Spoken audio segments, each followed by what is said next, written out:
The volcano's been spewing basically, well, all this awfulness, but this cloud of like noxious and poisonous gas. Poisonous gas, yes. And that can actually lead to this, acid rain. Acid rain, So yeah. how and why? Okay, first of all, the primary gas that's spewing from volcanoes is sulfur dioxide, which is toxic. It's a poison.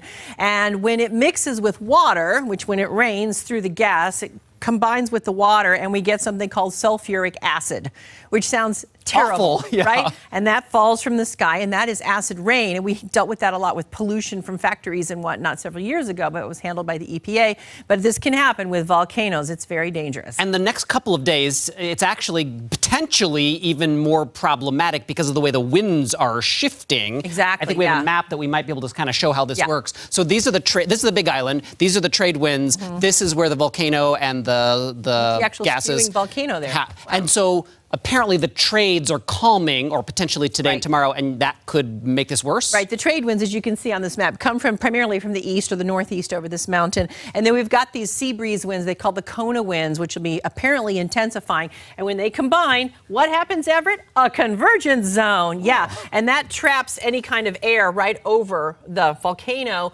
And as it continues to spew, there will be some rain falling on down. So we mix it up and we get that sulfuric acid coming down as rain on top of vegetation and people. And it sounds bad, but how dangerous is the pH is roughly the same as lemonade or vinegar. So if it hits your skin, you're not going to burn, for instance, but it does affect vegetation. And when it gets into waters, it can affect fish and sea life and that kind of thing. So. And since this could happen for, go on the eruption for weeks, maybe months. No one knows how long this exactly. volcano is going to be spewing this stuff. So yeah, acid rain not to mention the gas itself is dangerous. It burns your eyes, and people are talking about it smells like rotten eggs, and it is poisonous. So not good for living creatures. No. Well, thank you for helping us understand acid rain.